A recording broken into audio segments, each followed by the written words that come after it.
Buenas tardes, hermanos queridos.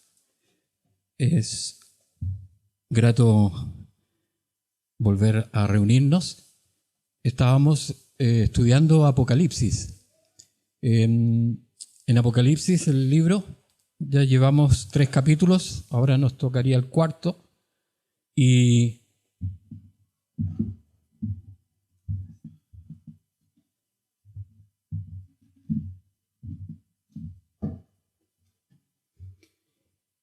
Pero para que pudiéramos entrar en contexto, quiero hacer un breve resumen del Apocalipsis en los primeros capítulos, del 1 al 3.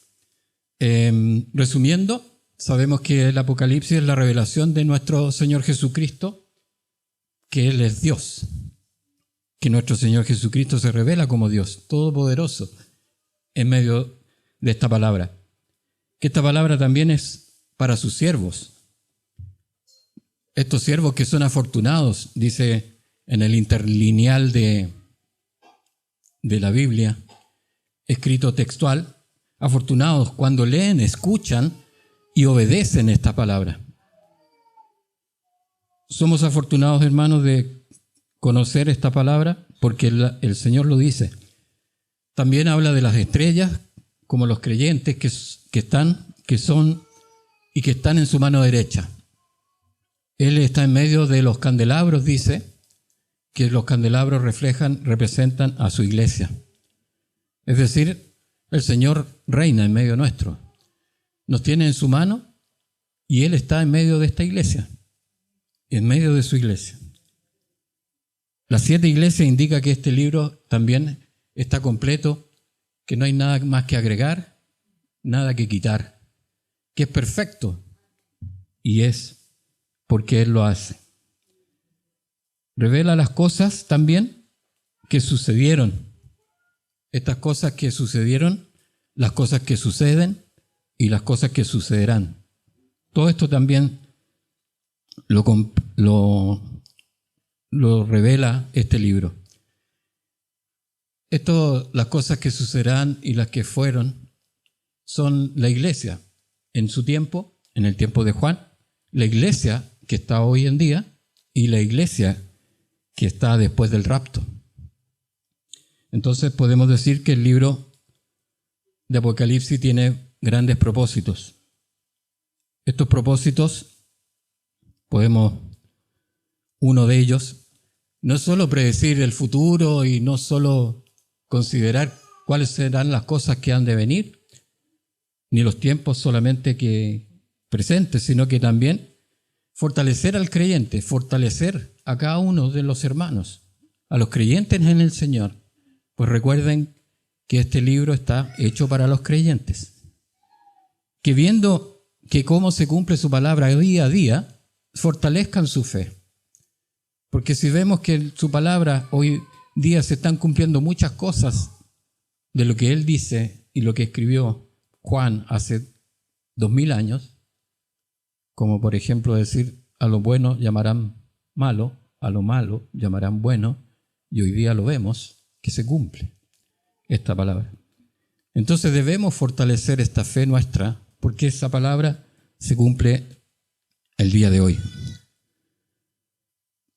También a todos ellos que están sufriendo en estos momentos por el testimonio de la fe, el ejercicio de la fe en nuestro Señor Jesucristo, en el Evangelio de Cristo, y que esperan que este propósito se cumpla en sus vidas. Están esperando los hermanos, cada uno de nosotros esperamos con fe que todo esto se cumpla y cada una de las palabras del Señor sean hechas. Porque en medio de estos tiempos hay peligros. En estos tiempos hay peligros que existen. Y para hacerlo un poco más práctico, recordemos que en Chile, hasta el año pasado, existía una real amenaza encubierta, ciertamente encubierta bajo una nueva constitución. Una amenaza para la iglesia. Y muchos países decían, esta constitución que tiene Chile es totalmente progresista, es liberal, es estrafalaria, por no decir loca, y muchas personas en muchas partes del mundo pensaban eso de esta constitución. Y bueno, como veíamos el año pasado, que lo compartí en el mensaje justamente antes de las votaciones, que había muchos artículos, habían varios artículos que iban a hacer que fuera imposible que compartiéramos el Evangelio libremente. Iba a ser imposible. Si compartíamos el Evangelio libremente, íbamos a ser acusados de ir contra la Constitución. Gracias a Dios, si con nosotros es el Señor, ¿quién contra nosotros? Y ciertamente fue rechazada. No sé cuántas iglesias realmente habrán orado por este país, pero sí conozco una que está en Ñuñoa, en la calle Los Avellanos, y que todos los miércoles está orando por este país hace 3 años. Y gracias a Dios, Él ha guardado a este país. Bueno, y así también la semana pasada. La semana pasada, en la elección de consejeros de la nueva Constitución, fue electo, cosa curiosa, el consejero con mayor votación en sus declaraciones personales, entrevistas personales, dice que su modelo es el Señor Jesucristo. Gloria al Señor. Todos los analistas políticos también, comentaristas internacionales, he estado escuchando, leyendo, y nadie entiende qué pasa en Chile. Entonces, le preguntan a los expertos. No, ese no sé. Así que, pero nosotros sabemos qué pasa. Nosotros sabemos qué pasa en Chile, que no es una guerra contra sangre ni carne, sino que es contra huestes y potestades de maldad. Por eso, hermanos queridos, de esto debemos fortalecernos con estos sucesos, con estas vivencias, y que son justamente el propósito de este libro de Apocalipsis, para que viendo podamos fortalecernos en la fe y podamos también ser una iglesia que predique la palabra del Señor y no nuestros pensamientos y nuestras ideas. Y hay muchos otros propósitos que también tiene el libro de Apocalipsis, pero que cada uno en su tiempo se va a ir develando a medida que lo vamos leyendo. Así, hermanos, pasamos al capítulo 2, al capítulo 3, y por ejemplo vemos la iglesia de Éfeso.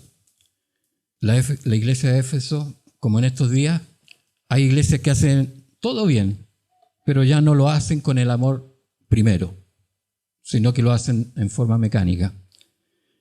Pero hay promesa, incluso para la iglesia de Éfeso, que dice: al que venciere, le daré el árbol de la vida.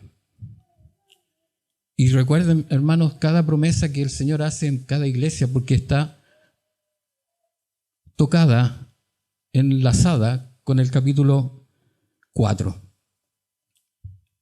Porque están conectadas estas promesas con toda la palabra. La iglesia de Esmirna, la iglesia perseguida y atribulada, tiene una promesa que al que venciere no sufrirá daño de la segunda muerte. Otra promesa que le dice: sé fiel hasta la muerte y te daré corona de la vida. Me quiero detener un momento en este punto, porque dice: te daré corona si eres fiel hasta la muerte. Para esta iglesia atribulada y perseguida hay una doble promesa. le dice fiel hasta la muerte, ¿cierto? Y eso significa que no podemos desmayar. También esta palabra es para los hermanos que están en aflicción. Los hermanos que están en aflicción, para animarles que su premio es grande en los cielos, que soporten la aflicción en esta hora, porque su premio es grande en los cielos. Si viven hasta el fin su fe, su premio es grande. Cuando muchas veces oramos por algunos hermanos, para que sean sanados, para que sean salvados, o para que sean librados de un problema grave, nos preguntamos por qué el Señor no lo sana y soluciona de una vez. A veces nos preguntamos, bueno, ¿y hasta cuándo?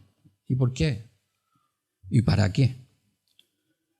Entonces, también debemos pensar que esta aflicción y sufrimiento es para que los hermanos que viven en esa fe, y tenemos muchos ejemplos en medio de nuestra congregación, que en medio de grandes aflicciones, dolores, ellos siguen viviendo su fe. Pero ¿cuál es el propósito? Para los que están alrededor, vean esa fe y sean alcanzados por esta fe. Para que vean que sí, un padre, un hermano, un hijo, vive la aflicción, pero firme, parado en la fe, ellos también puedan alcanzar esa fe, que la puedan desarrollar, obviamente viviendo al Señor. Esto, porque muchas veces, hermanos, los milagros vienen y como vienen se van y prontamente son olvidados. Muchas veces los milagros no logran cambiar el corazón del ser humano, no logran transformarlo. Y la palabra lo que busca es transformar al hombre, a la mujer. El milagro muchas veces lo concede ciertamente el Señor cuando Él en su mano quiere hacerlo. Pero no transforman, no alcanzan a transformar el corazón del hombre. Tenemos ejemplos grandes ejemplos, apóstol Pedro. ¿Cuántos milagros no vio con el Señor? Pero lo traicionó 3 veces. Vemos a Felipe, tantos milagros vistos, y no podía ver al Señor. Y el Señor le tuvo que decir, Felipe, tanto tiempo conmigo, ¿y no ves que el que me ve a mí ve al Padre? No había logrado transformar todos los milagros el corazón de Felipe. Tomás, también, hasta que no fue él, puso el dedo en la llaga y en el costado, no reconoció al Señor. Entonces, muchas veces, hermanos, hay que perseverar en la aflicción,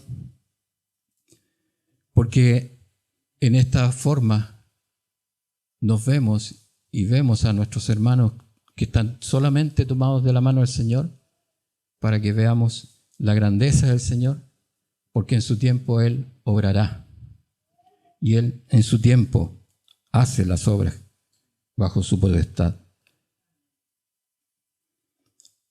Por eso hay promesas de que son grandes, eternas, que no tienen comparación con el momento de aflicción que podamos tener en esta hora.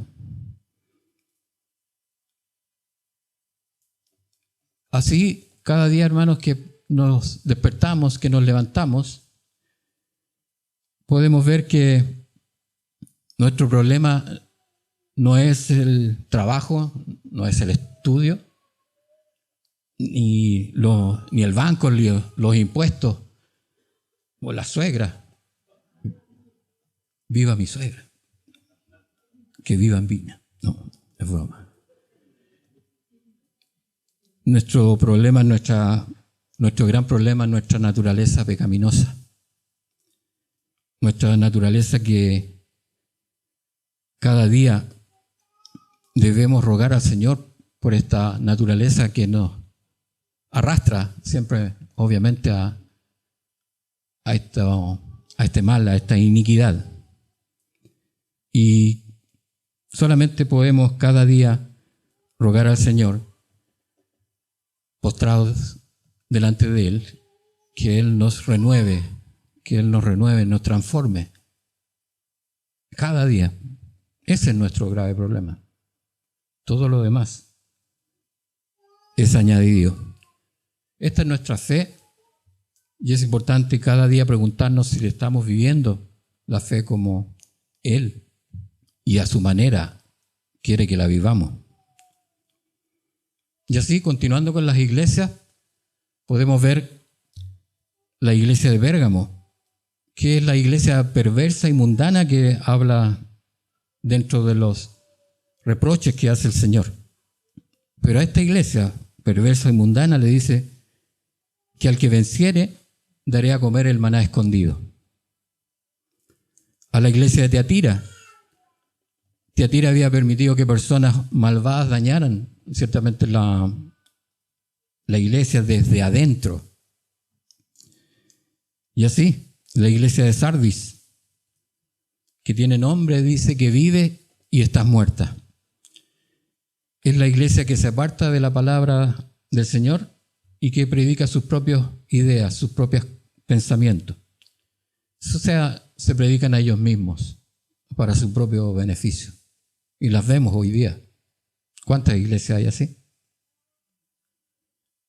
Pero a esa iglesia le dice, al que venciere será vestido de vestiduras blancas, y no borraré su nombre del libro de la vida, y confesaré su nombre delante de mi Padre y delante de sus ángeles. Así, seguimos con la iglesia de Filadelfia, que es la única iglesia que no recibe reproche del Señor.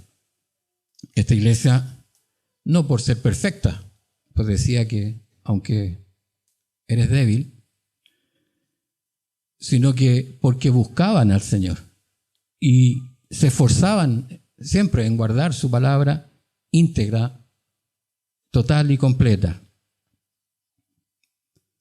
Se parece, esperamos que sea los avellanos, esperamos siempre que siempre se pueda buscar de su palabra y que sea siempre compartida su palabra y solo sea glorificado el Señor Jesucristo.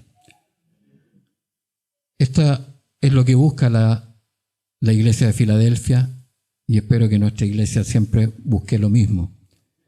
Y a esa iglesia le dice, al que venciere, yo lo haré columna en el templo de mi Dios y nunca más saldrá de allí. Y escribiré sobre él en nombre de mi Dios y el nombre de la ciudad de mi Dios, la nueva Jerusalén, la cual desciende del cielo de mi Dios y mi nombre nuevo. De aquí, algo como para que meditemos.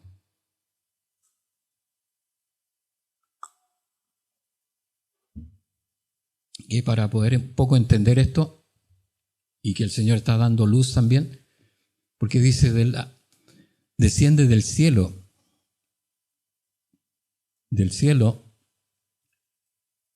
la nueva Jerusalén.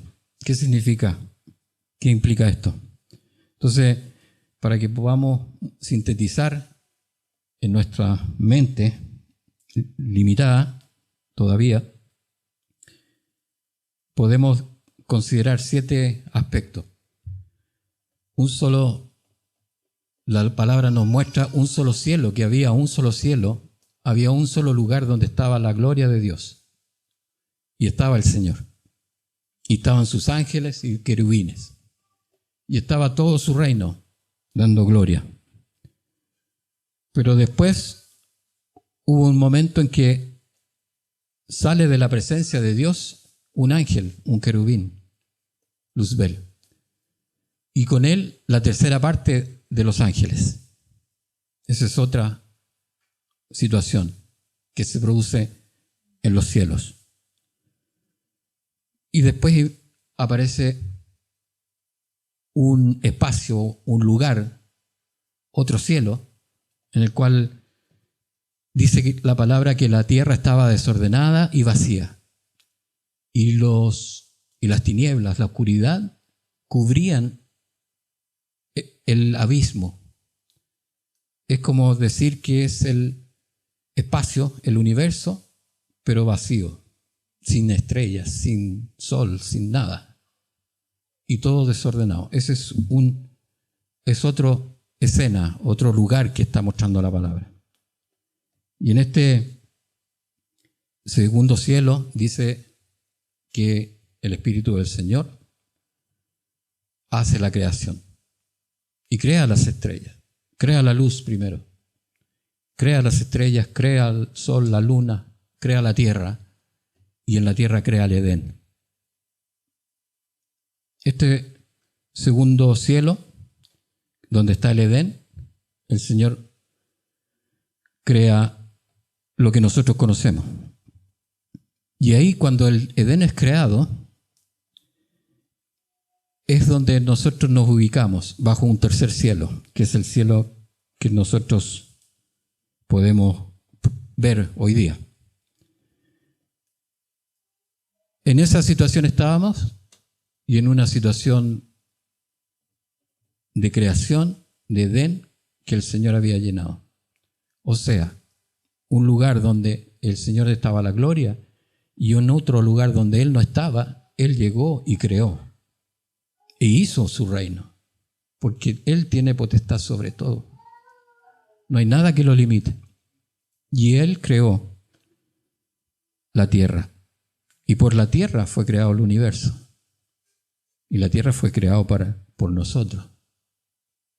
O sea, el universo existe a causa del ser humano. Pero ese ser humano no obedeció, no tuvo la conciencia y desobedeció. Y ese ser humano, toda la raza, tuvo que venir el Señor Jesucristo a salvar esa creación que el Señor había creado. Y Él lo vino en forma de ser humano. Y esta es la situación que estamos hoy. El Señor ha venido a salvar y estamos esperando solamente su segunda venida, para que Él reine, pues al final el Señor llenará todo en un solo cielo, en una sola nueva Jerusalén. Todo esto es bien resumido, como para que pudiéramos entender qué significa que descienda la nueva Jerusalén. Que en el fondo viene a decir que todo, y no hay lugar donde Dios no esté, y Dios no dará espacio, y no hay espacio que el Señor no llena. Todo lo llena el Señor. A eso lo refuerza Apocalipsis 21, del 22 al 23. Dice, y no vi en ella templo, porque el Señor Dios Todopoderoso es el templo de ella y el Cordero. La ciudad no tiene necesidad de sol ni de luna que brillen en ella, porque la gloria de Dios la ilumina y el Cordero es su lumbrera. Así completa el Señor que no hay espacio que Él no pueda llenar, que ese será completa su obra por la eternidad. Y lo revela a nosotros, seres humanos. Así la iglesia, y se lo dice a la iglesia de la Odisea, la iglesia del último tiempo. Porque esta iglesia decía, yo soy rico y me he enriquecido y de ninguna cosa tengo necesidad. Pero el Señor le dice, y tú no sabes que eres desventurado, miserable, pobre, ciego y desnudo. No se lo dice ciertamente para insultarlo, sino que se lo dice para que se arrepienta, para que cambie su manera de pensar y su manera de pensar se vuelva a la manera de Cristo. Eso es lo que busca el Señor. Y así le da esta promesa. Si hace eso, si dejas tu manera de pensar y piensas como Cristo piensa, ese es vencedor. Y el que venciere, el que se mantenga fiel hasta el fin, al que sea obediente a esta, hasta la muerte, el Señor promete que se va a sentar en su trono, que éste va a sentarse en su trono como el Señor ha vencido y el Señor se ha sentado en el trono de Dios. Nosotros, venciendo en la fe hasta el fin, nos vamos a sentar también en el trono, junto con Cristo. Y así lo dice su palabra. Esta promesa también está conectada con el capítulo 4.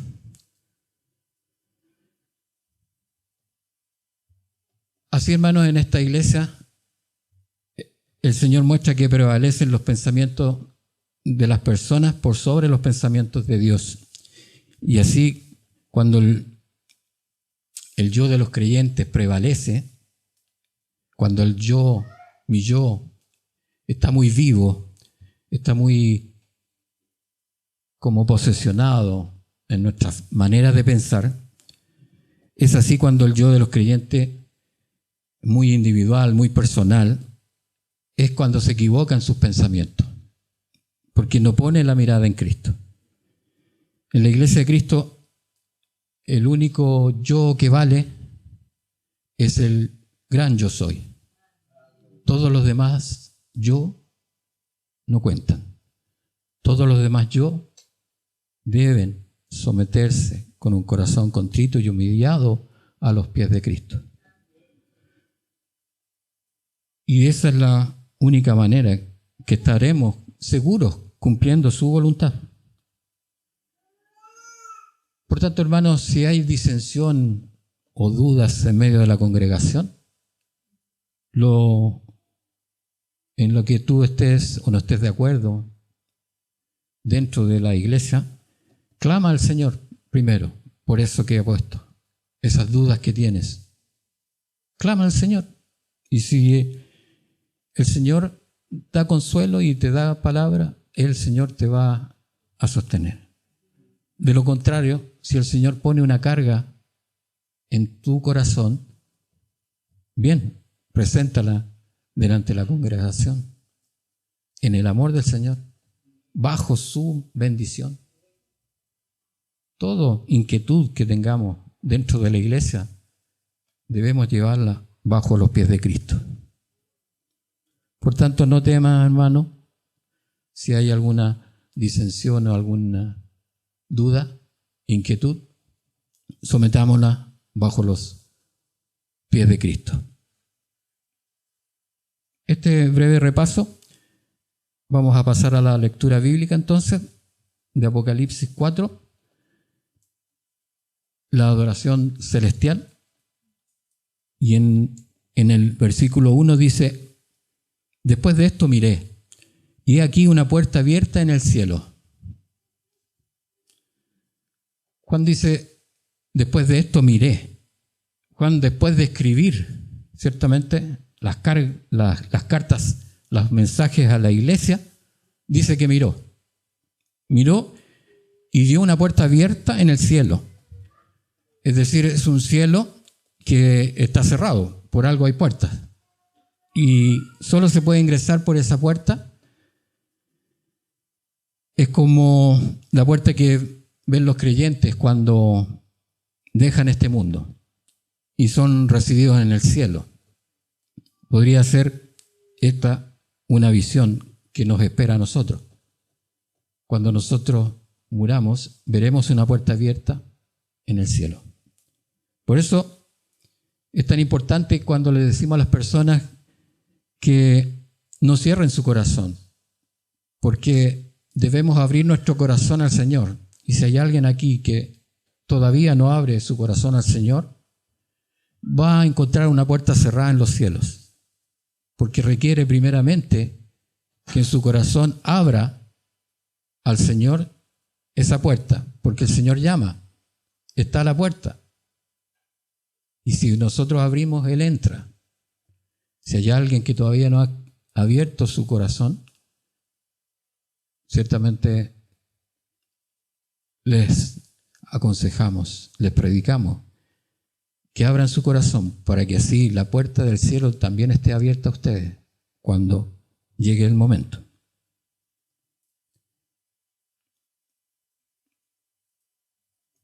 Pero también hoy en los cielos son abiertos para los creyentes. Los cielos son abiertos para que sea revelado los propósitos de Dios en nuestra vida. Y el Señor nos enseña, para que el Señor nos pueda enseñar.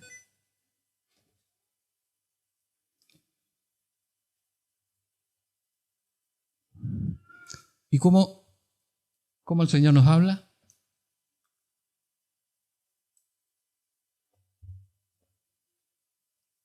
Cuando leemos su palabra, quiere escuchar a Dios. Mucha gente dice, Dios no me habla, pero primero lee la Biblia y el Señor va a hablar por medio de la Biblia. Otra forma de escuchar a Dios es estudiando, escuchando las prédicas, meditando, leyendo el WhatsApp de la iglesia. Y hay muchas, todos los días hay mensajes y ahí Dios está hablando. También cuando oramos, pidiendo revelación de su palabra. También dice que cuando nosotros pidamos revelación de su palabra, Él nos va a enseñar, nos enseñará cosas grandes y ocultas que no conocemos. Por tanto, no podemos dudar de esto. Y así, y la primera vez, continuando con el versículo, y la primera voz que oí, como de trompeta, hablando conmigo, dijo, sube acá, y yo te mostraré las cosas que sucederán después de estas. Es decir, sube acá, literalmente, en forma temporal, en forma sobrenatural. No dice que en sueños ni en inspiración, y recibe las cosas que sucederán en el Espíritu. Entonces Juan recibe, llega, y al instante yo estaba en el Espíritu, y he aquí un trono establecido en el cielo, y en el trono uno sentado. Esta gloria de Dios es la nueva vida que ven los hermanos que ya han partido. Esta gloria, esta presencia en el Señor, esta visión gloriosa, tienen muchos hermanos que ya han partido de esta congregación y por toda la historia. Y dice, el aspecto del que estaba sentado era semejante a piedra de jaspe y de cornalina, y había alrededor del trono un arco iris semejante en aspecto a la esmeralda. Aquí nos muestra la imagen de Dios, pero no en forma humana, sino que no está viendo una silueta humana. Juan solamente está viendo, tratando de explicar, de decir con palabras que pudieran tener algún sentido. ¿Por qué? Porque no podemos describir al Señor. Entonces dice semejante a cornalina, semejante a esmeralda. El Señor tomó forma humana cuando vino el Señor Jesucristo. Y en la persona del Señor Jesucristo hemos visto al Padre.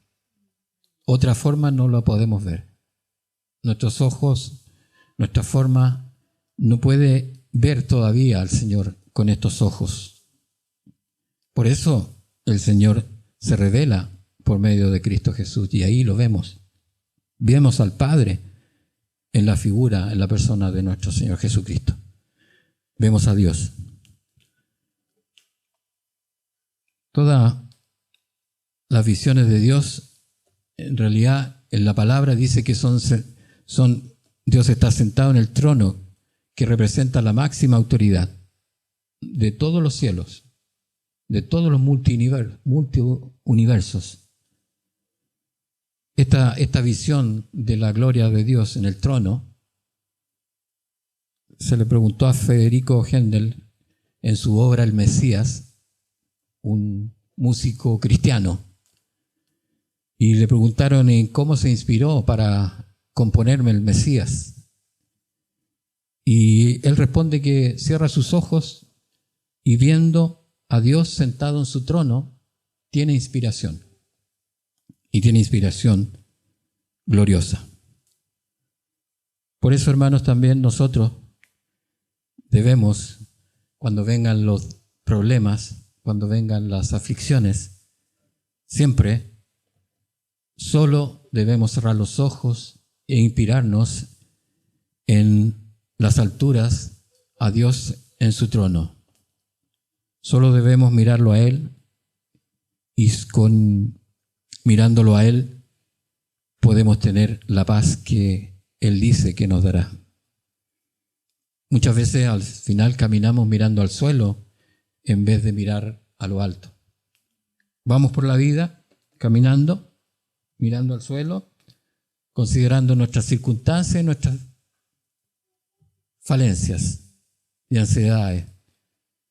Cuando te mires y veas que estás mirando al suelo, levanta la cabeza y siempre mira el trono de Dios y el Señor llenará tu corazón. Y alrededor del trono había 24 tronos. ¿Quiénes son los 24 tronos?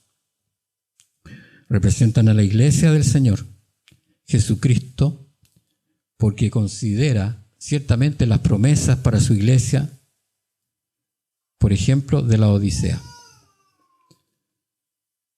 Y vi sentados en los tronos a 24 ancianos. Por tanto, los 24 ancianos representan a los vencedores que están en los mensajes a las 7 iglesias. Hombres y mujeres creyentes en Jesucristo, por toda la historia. Estos hombres y mujeres creyentes están representados en los 24 ancianos. ¿Pero por qué? ¿Por qué es la iglesia? Bueno, dice, vestidos de ropas blancas. Las vestiduras blancas son la promesa a la iglesia de Sardis. Las coronas de oro en sus cabezas son promesa a la iglesia de Esmirna. Entonces, es una visión completa de Dios, de su trono, junto a su iglesia arrebatada. Porque ahí están los vencedores, que es llamado el Señor, que llama al Señor a vencer en la fe. Están los que están con vestiduras blancas, que Él promete a la iglesia de Sardis. Están las promesas de las coronas, que son la promesa a la iglesia de Esmirna, y son usadas como para identificar claramente que estas promesas son para la iglesia. No hay otro que pueda ser, porque no puede ser Israel. Israel, porque su salvación, la gloria de Israel y la coronación es para el fin de los tiempos. Y esto no es el momento. Tampoco es la iglesia que sale de la tribulación, pues en la visión dice, te mostraré las cosas que sucederán después de estas. Entonces, tenemos que, resumiendo, inmediatamente después de que Juan escribe las cartas, los mensajes a la iglesia, a las 7 iglesias, inmediatamente dice, miré y vi una puerta abierta en el cielo. Inmediatamente subí y vi el trono de Dios, y junto al trono de Dios los 24 tronos. Y la voz le dice, te mostraré las cosas que sucederán después de estas. Entonces, es todo en ese momento se reúne. En ese momento Juan ve a la iglesia puesta. No puede haber otro, porque los demás están después. Lo que habla de Israel está después. Lo que habla de la iglesia de la tribulación está después. Por tanto, no queda más que entender que estos 24 tronos de los 24 ancianos está hablando de su iglesia arrebatada. Y dice después que del trono salían relámpagos y truenos y voces, y delante del trono ardían 7 lámparas de fuego, las cuales son los 7 espíritus de Dios. Claro, los relámpagos y fuego los vimos, son la manifestación extraordinaria del poder de Dios, de su majestad, como en el monte Sinaí, que muchos tuvieron temor cuando vieron estas manifestaciones tan grandes. ¿Y por qué es temor? Se estremece cuando es viendo a un Dios tan poderoso bajando a o sobre un mundo que es de pecado. Y el candelero de oro con 7 lámparas de fuego, que es el Espíritu Santo, representa la intercesión permanente de Dios para los creyentes.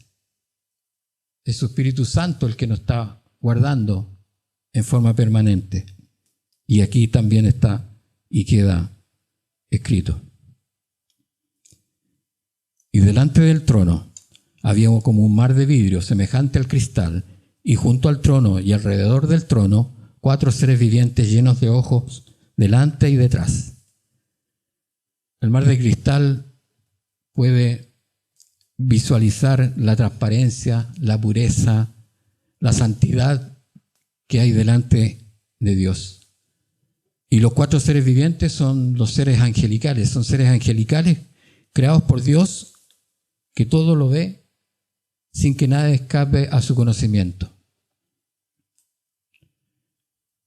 El primer ser viviente era semejante a un león, el segundo era semejante a un becerro, el tercero tenía rostro como de hombre y el cuarto era semejante a un águila volando.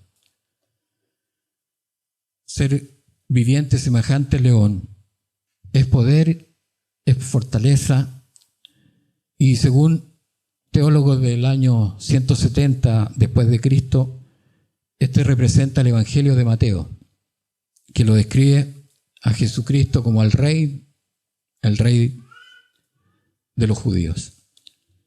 El ser viviente semejante a becerro, dice Ireneo y otros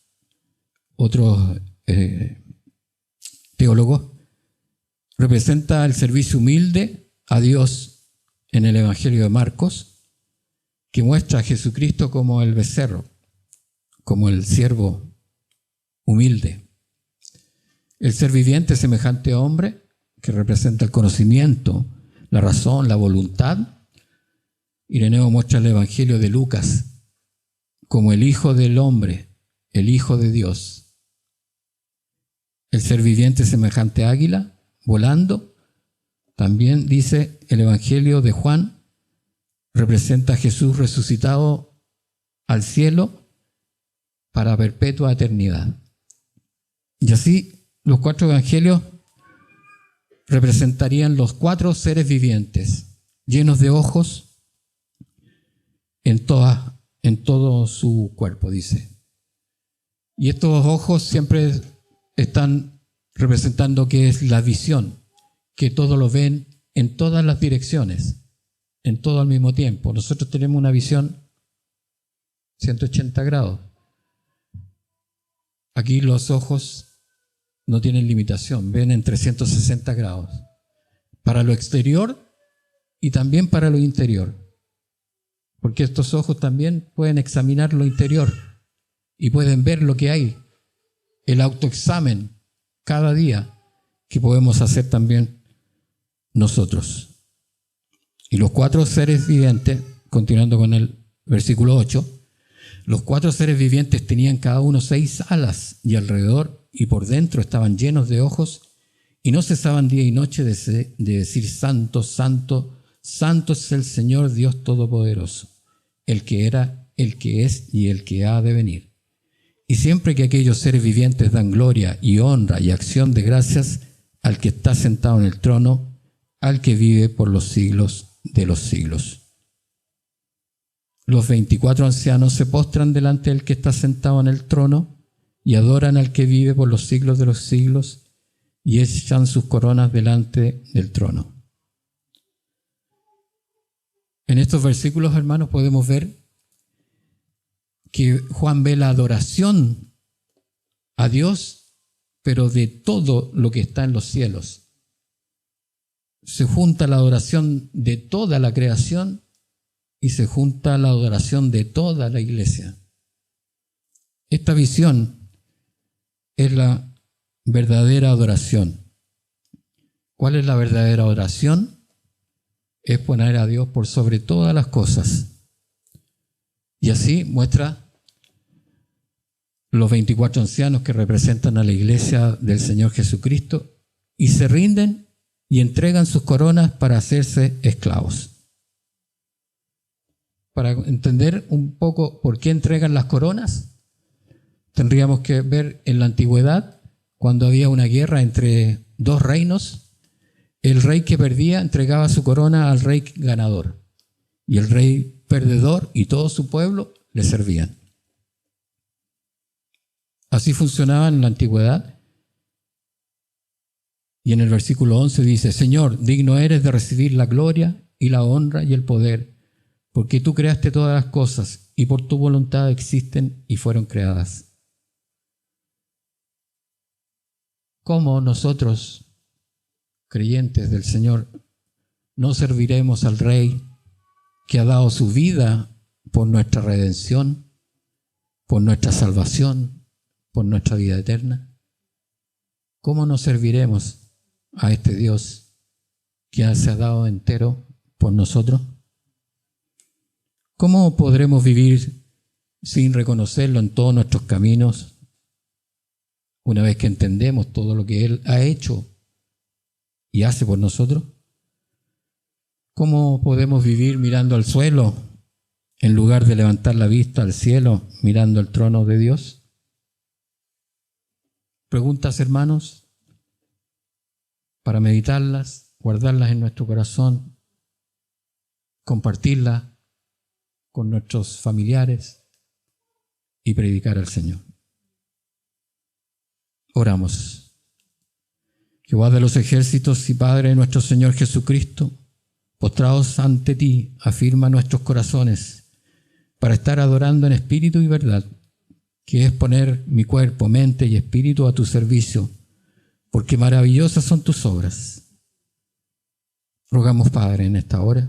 Tu iglesia dice: ven, Señor Jesús, anhelamos prontamente tu venida. Conocemos, Señor, que tú, Señor, eres Rey eterno y que tú, Señor, tienes reservado para nosotros reino, gobierno y gloria, adorando por la eternidad, estando plenos y llenos, Señor, en tu gracia y en tu misericordia. A ti toda alabanza en el nombre de Cristo Jesús. Amén. Amén. Bendiciones.